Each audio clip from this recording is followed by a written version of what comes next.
Public School, Senior Secondary Co-Educational School, Building Leaders for Tomorrow, Shiv Shakti Nagar, Brahmpuri, opposite Bahadur Motors, Meerut. आपके बच्चों के लिए excellent school, जहां पर बच्चों का होता है सर्वांगीण विकास, खेलकूद, नृत्य, कौशल में भी निखारा जाता है। फ्री कंप्यूटर कोर्स, उन्नत बिल्डिंग, हाईटेक क्लासरूम्स। तो आज ही आइए अपने बच्चों के उज्जवल भविष्य के लिए एडमिशन। नमस्कार, रोजाना खबर सभी का हार्दिक स्वागत है। मेरठ की धड़कन रोजाना खबर हम तमाम मुद्दों से, तमाम जन सरोकार से आपको रूबरू करवाते हैं। क्यों? क्योंकि हर तरह की खबरों से आपको जोड़े रखना चाहता हूं, चाहे वो साहित्यिक खबरें हो, चाहे वो धार्मिक खबरें हो, चाहे जन सरोकार की खबरें हो।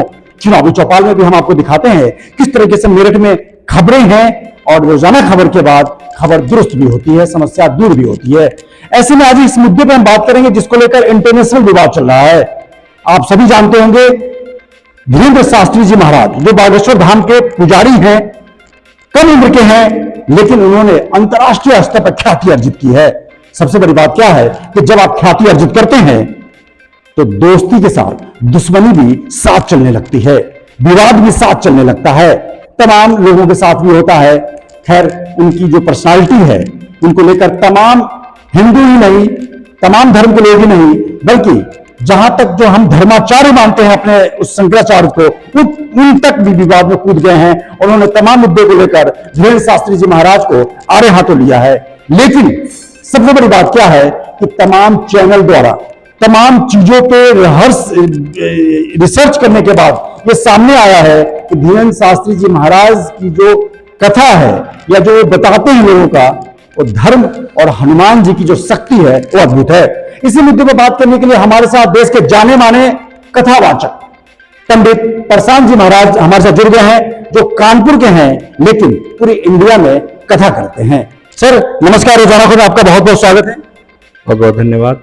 गुरु जी, एक चीज बताइए, जिस तरीके से आप भी बेहद कम उम्र के हैं, अंडर 30 हैं, जैसा मैं महसूस कर रहा हूं। धीरेन्द्र शास्त्री जी महाराज 26 साल के हैं। तमाम युवा जो देश के सनातन धर्म के प्रचार प्रसार के लिए जी जान से जुटे हुए हैं, उन पर आवाज या आपत्ति क्यों? देखिए, ये सनातन से चलता चला आ रहा है, साधु महात्माओं को परेशान करना, तंग करना। बस फर्क ये है कि उस समय उन लोगों के 2 सींग होते थे और वो दैत्य कहलाते थे। अब वही लोग सामान्य मनुष्य जैसे दिखते हैं, इसलिए हम उन्हें दैत्य नहीं कहते हैं, परंतु वो है दैत्य ही, जो साधु संतों को बदनाम करने का प्रयास कर रहे हैं, सनातन धर्म के सूर्य को डुबाने का प्रयास कर रहे हैं। सबसे बड़ी बात क्या है कि जिस तरीके से धीरेन्द्र शास्त्री जी महाराज ने अपने धार्मिक भावनाओं को ओतप्रोत करते हुए सनातन धर्म के प्रचार के लिए अंतर्राष्ट्रीय स्तर पर लोगों को एकजुट किया है, सनातनियों को एकजुट किया है, कहीं इससे वो तत्व बहुत अंदर से बिलबिलाए तो नहीं है जो चाहते हैं हिंदू धर्म में जातिवाद में बटा रहे, हिंदू धर्म बर्बाद हो जाए, हिंदू धर्म टुकड़े टुकड़े में बट जाए? इसके पीछे वो रणनीति तो काम नहीं कर रही है। निश्चित ही बात यही है, आपका संदेह 100% सही है, क्योंकि इस समय सारा संसार लगा हुआ है सनातन धर्म के सूर्य को अस्ताचल की ओर ले जाने के में। और हमारे धीरेन्द्र शास्त्री जी, जो कि बागेश्वर धाम के पीठाधीश्वर हैं, उन्होंने इस क्षेत्र में बड़ा कार्य किया है, सनातनियों को जोड़ने का काम किया है। यहाँ तक कि जो कन्वर्जन चल रहा है, जो धर्म परिवर्तन चल रहा है, उस पर भी उन्होंने बहुत काम किया है।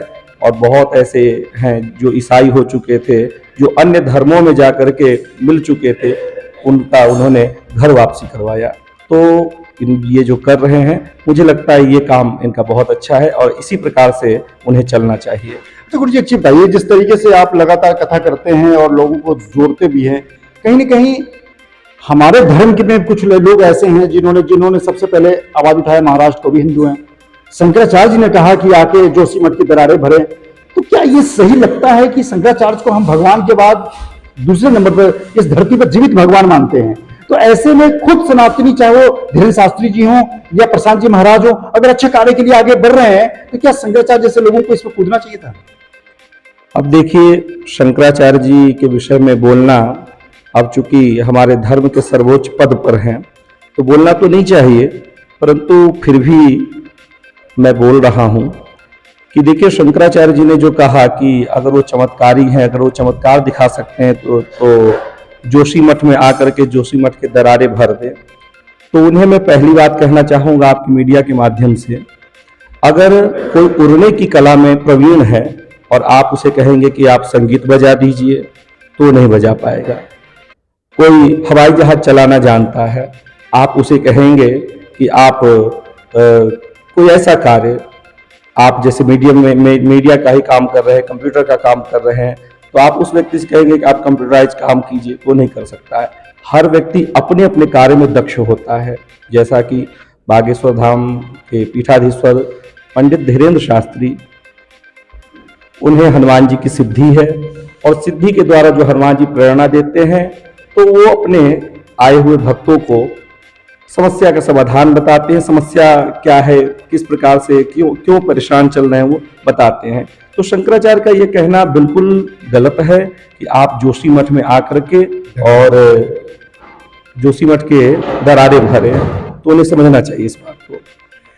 लगातार जिस तरीके से रोजाना खबर तमाम मुद्दों को लेकर आपसे जुड़ता है, आपके अच्छे एक्सपर्ट कमेंट आपसे दिलवाता है, तो कहीं न कहीं पंडित प्रशांत जी महाराज के अंदर भी वो दर्द है कि देश में, इस धरती पर सनातन के लिए शंकराचार्य दूसरे भगवान के रूप में अवतरित हैं। ऐसे में उन लोगों को भी इस विवाद से बचना चाहिए। सनातन धर्म के प्रचार प्रसार में जो लगे हुए हैं, उनके हाथ मजबूत करने चाहिए, चाहे वो धीरेन्द्र शास्त्री हो या खुद प्रशांत जी महाराज हों। तो विवाद को जन्म देना बहुत आसान है, लेकिन किसी भी शख्सियत को आप एक्सेप्ट करके उसको सिरोधार्य करें, ये बहुत बड़ी बात होती है। आप बदलें, जमाना बदलेगा। विभूति रस्तोगी, रोजाना खबर, मेरठ।